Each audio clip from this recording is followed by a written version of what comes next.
Bonsoir à tous et bienvenue.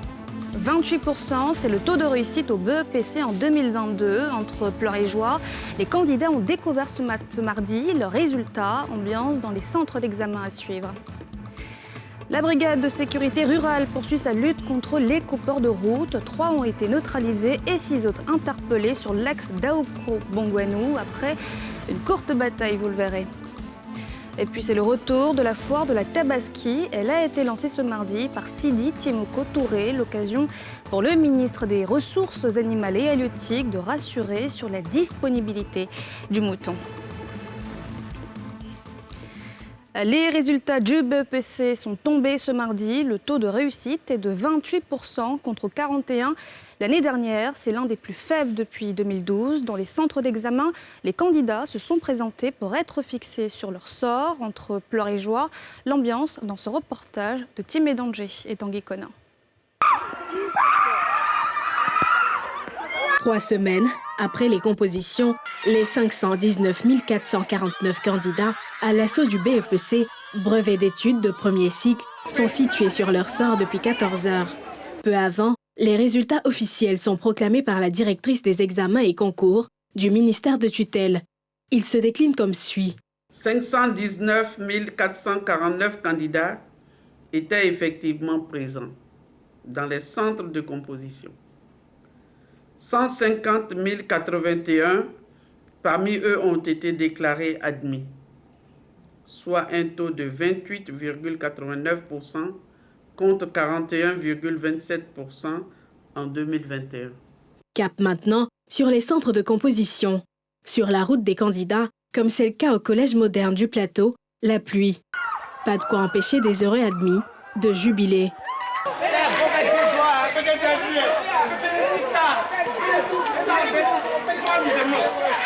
Parmi eux, cette jeune candidate qui décroche la mention très bien. À ses côtés pour faire la fête, sa mère. Je suis soulagée parce que sur la route là, j'avais envie de pleurer, je ne me sentais pas bien du tout. Mais quand j'ai vu qu'ils m'ont appelé, ils ont dit maman, vraiment, il y a un poids qui est quitté sur ma poitrine. Cet autre admis arrose plutôt sa réussite avec des larmes. Il y a eu 237 parce qu'il n'est pas eu assez de poids. À plus, à 260 comme ça, ou bien s'il n'avait rien eu 260. Ces autres pleurs sont plutôt le fait de candidats recalés. À ces derniers, parents et organisateurs invitent au réarmement moral et au travail l'an prochain. Ces résultats, dans leur état, situent avec justesse sur le niveau des efforts qui restent à fournir par l'ensemble des acteurs du système éducatif pour permettre à notre école d'atteindre un palier de performance acceptable. Pour ceux qui n'ont pas travaillé, ces résultats vont leur permettre de prendre conscience des coefficients et de redoubler d'efforts pour l'année prochaine. Pour rappel, après 2011 et 2012, où le taux de réussite était de 17,09 et 17,03%, le taux d'admission de 2022 vient en 3e position dans le classement des taux les plus bas depuis 2010. Je vous le disais, la brigade de sécurité rurale, unité spécialisée de la gendarmerie nationale, poursuit son offensive contre les coupeurs de route. Une semaine après l'interpellation de 5 meneurs d'une attaque à main armée sur la voie Abidjan à l'épée. Cette fois, c'est sur le tronçon Daoukro-Bongouanou que les hommes du général Alexandre Apalo Touré se sont illustrés. Au total, 6 présumés coupeurs de route ont été interpellés et 3 autres neutralisés après des échanges de tirs nourris sur le théâtre opérationnel. Le récit de Timé Danger. Encore des lauriers pour la BSR, Brigade de sécurité rurale. 2 nouvelles opérations dans le centre-est du pays couronnées de succès.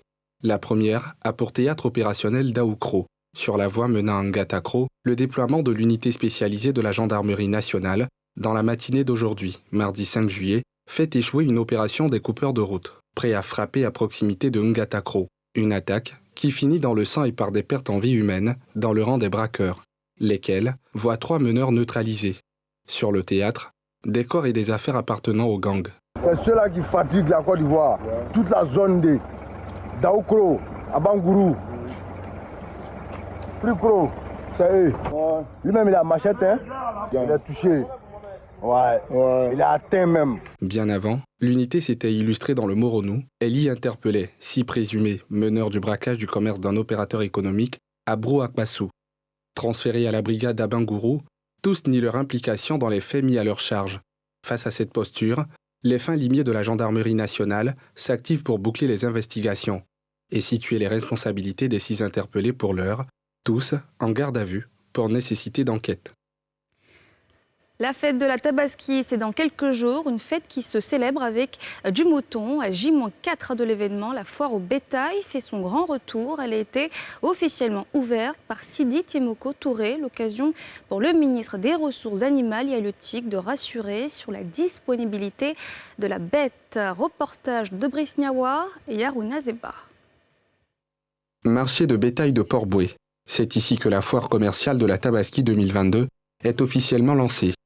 Une initiative du district autonome d'Abidjan qui consiste à informer les populations de la disponibilité du mouton sur le marché et leur permettre d'acheter des bêtes à moindre coût. À quelques jours de cette grande fête de la Tabaski, nous avons atteint plus de 90% de nos besoins en approvisionnement aussi bien en bovin qu'en ovin.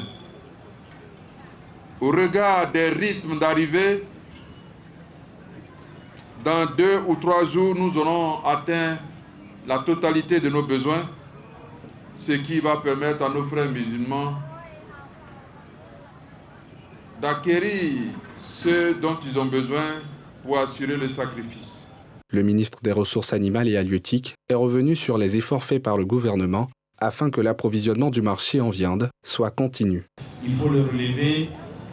Chaque année, à la période de la Tabaski, nous recevons en moyenne 125 000 têtes de petits ruminants. D'ici demain ou après-demain, nous aurons atteint le pic et tous les ménages pourront espérer avoir leur mouton du sacrifice, mais aussi leur mouton pour manger normalement. Le président de la République Alassane Ouattara, le Premier ministre Patrick Hachi et le ministre des Ressources animales et halieutiques ont reçu des béliers comme présent de la part de l'équipe du district autonome d'Abidjan afin de bien fêter la Tabaski, une fête qui commémore le sacrifice d'Abraham. La Côte d'Ivoire, importante exportatrice de mangue, veut se tourner vers la transformation. Dans le Nord, des initiatives privées s'attellent à transformer ce fruit en plusieurs produits dérivés, mais cela ne se fait pas sans difficulté, comme nous le montrent Mardoché Kwasi et Mathurin Badé, qui étaient dans le Tchologo. Reportage. Abdoul Rahim Seydou, acteur majeur de la filière mangue dans le Tchologo, au nord de la Côte d'Ivoire, est en visite dans son verger pour faire le point de la situation après la grande récolte. La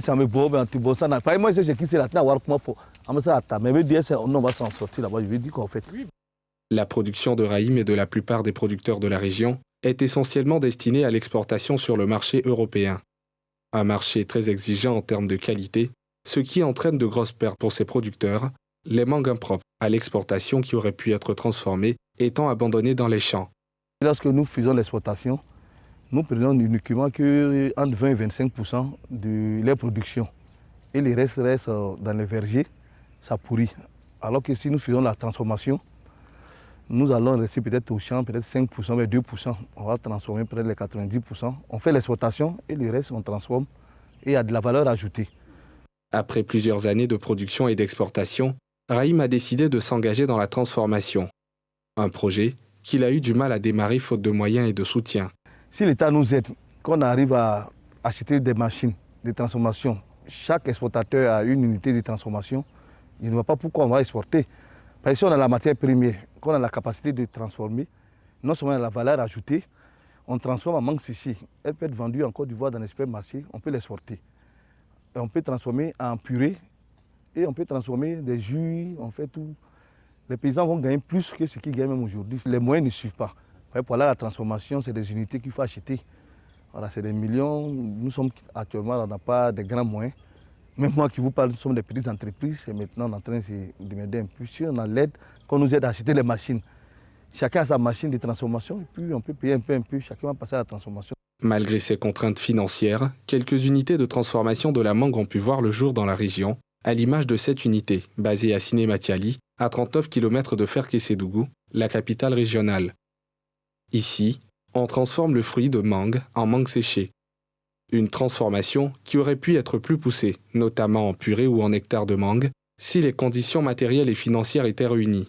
Nous sommes sur le compartiment du séchage parce que on n'a pas encore assez de moyens pour faire la diversification. Le séchage est quand même moins coûteux que les autres types de transformation de la mangue.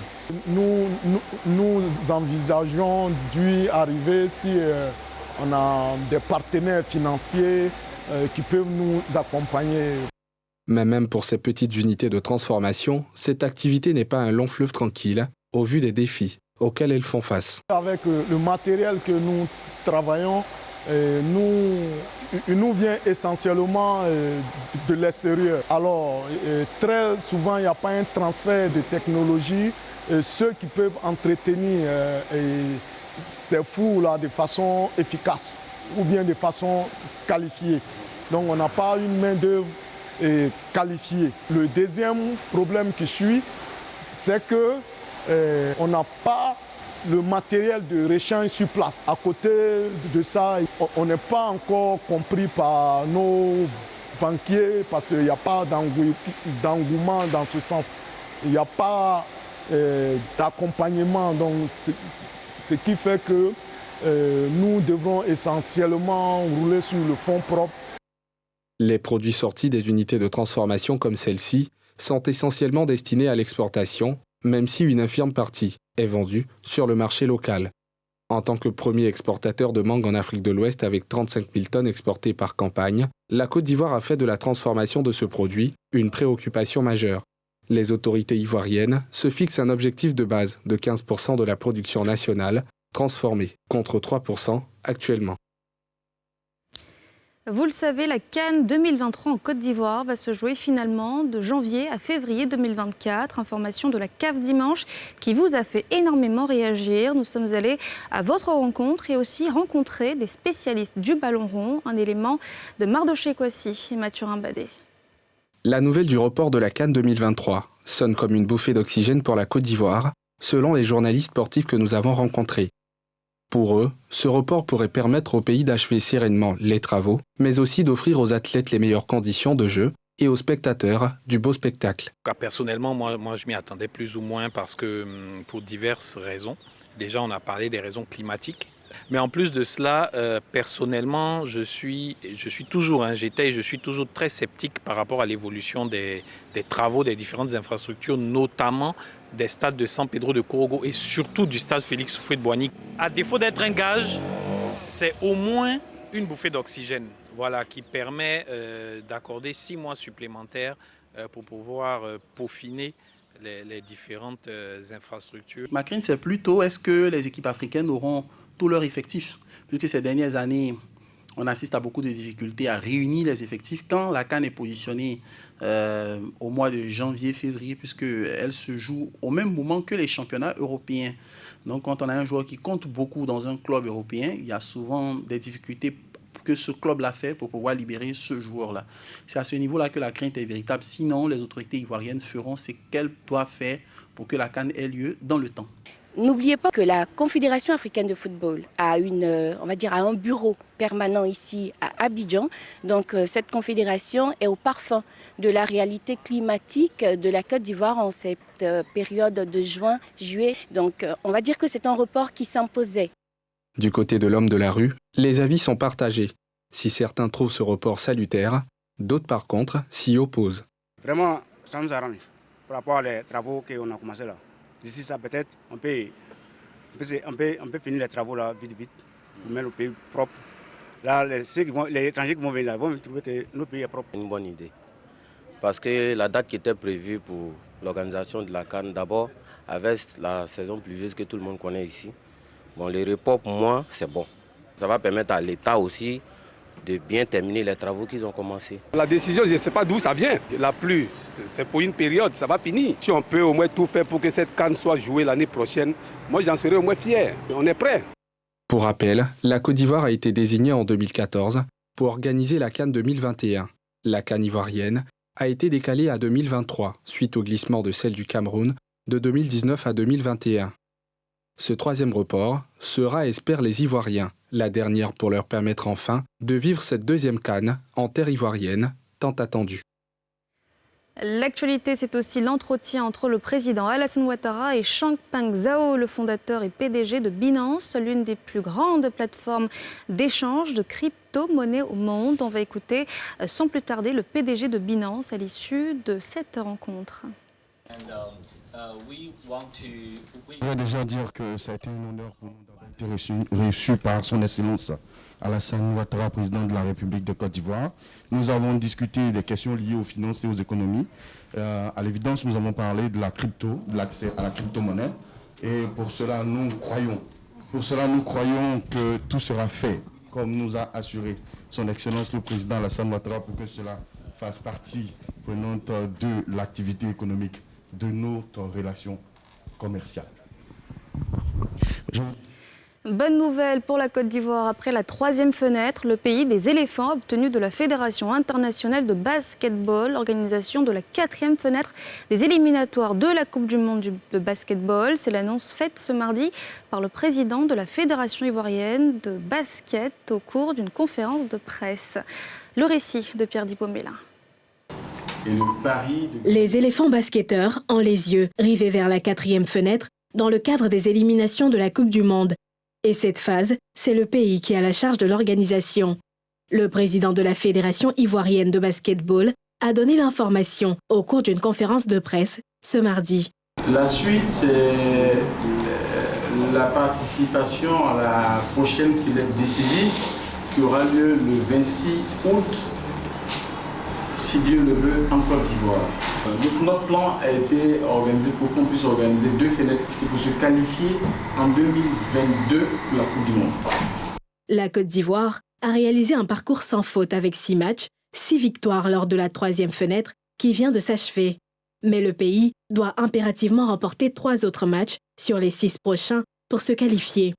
Eddie Landry, le capitaine de l'équipe, a dit la détermination de l'équipe à obtenir la qualification. Ils vont venir aussi assez motivés. L'Ouganda, on ne connaît pas trop leur effectif, on ne les a jamais joués. Nigeria et Cap-Verdien, on connaît à peu près des gars qui jouent là-bas et on sait qu'ils sont très très talentueux. Donc ça va être vraiment une bataille. Si on veut vraiment se qualifier là, ça sera plus dur que là. Ça sera beaucoup plus dur que là. Donc il faut aller chercher ça. Et on a l'avantage de pouvoir jouer à la maison, le public qui sera là. Au regard de l'aspect décisif de la quatrième fenêtre, au cours de laquelle les éléphants seront opposés au Nigeria, l'Ouganda et le Cap-Vert, le président de la fédération a indiqué que des mesures exceptionnelles doivent être prises et plaide pour un accompagnement conséquent, selon Mahama Koulibaly. Et toujours dans le sport, le club de VTT SDI a tenu ce week-end sa 3e randonnée dominicale. Cet événement sportif, dénommé Cocody à vélo, était ouvert à tous. Il vise à promouvoir l'utilisation du vélo dans la commune pour la santé des populations, mais aussi pour protéger l'environnement. Reportage de Nadja Eja et Tanguy Kona. Le top départ pour la 2e édition de la randonnée VTT Cocody à vélo est donné. Sur les engins à 2 roues, hommes, femmes et enfants se prêtent au jeu dans une ambiance qui se veut familiale. En tête du groupe, auprès des plus petits, le maire de la commune haute, Jean-Marc Kiassé. Félicitations à tous ceux qui se sont levés de bonne heure pour venir. Parce que d'abord, comme je dis, la santé, c'est le sport. Donc avec le sport, vous avez déjà près de 60% de votre santé. Le reste se complète dans l'alimentation et tout. Nous allons organiser au moins une fois par mois un événement sportif sur la commune. De telle sorte que tous les administrés de Cocody se sentent concernés et même, des fois, les autres, des personnes qu'on peut inviter d'ailleurs. 2 circuits au programme, un de 6 km destiné aux enfants et un autre de 25 km pour les adultes. Une opportunité saisie par les habitués pour pratiquer leur sport favori. C'est une opportunité que la commune nous offre pour pouvoir faire un peu de sport. On a déjà fait un premier tour. Et là, on est sur le circuit semi-pro, donc voilà, on essaie d'y aller. Pour les moins aguerris, qui ont pour la plupart vécu ce moment avec leurs proches, l'expérience est tout autant intéressante. Je suis venue avec mon papa et puis mon cousin. C'était chic. Transpirer un peu avec ses enfants, sa femme, je pense que c'est quelque chose qui renforce les liens entre différentes familles, mais aussi qui solidifie les liens à l'intérieur d'une même famille. Donc voilà, c'est une très belle expérience. C'est une manière pour nous d'encourager tout le monde au sport, surtout au sport à vélo, qui est un très bon sport, un sport complet, les médecins vous le diront, et qui permet de déstresser après des dures heures de labeur en semaine. Avec 1325 cyclistes enregistrés pour cette édition, contre 743 l'année dernière, l'événement est un succès, mais surtout un message fort à l'endroit des autorités. Ça montre l'engouement que la population ivoirienne a pour le vélo, en particulier le VTT. Et c'est pour nous aussi une occasion de montrer le nombre de cyclistes qui pourraient se déplacer à Abidjan si nous avions des pistes cyclables. Donc c'est aussi un cri de cœur que nous lançons à nos autorités pour dire voilà, mettons des pistes cyclables, nous sommes nombreux à pouvoir nous déplacer et à respecter la nature. À côté de la randonnée VTT, il s'est tenu une randonnée pédestre ainsi qu'une séance d'aérobic, le tout dans une ambiance de fête. Le club organisateur initie également des campings et voyages touristiques ainsi que des œuvres caritatives et des actions de développement durable. Et voilà, c'est la fin de ce journal. Merci de l'avoir suivi. Excellente suite de programmes sur la nouvelle chaîne ivoirienne.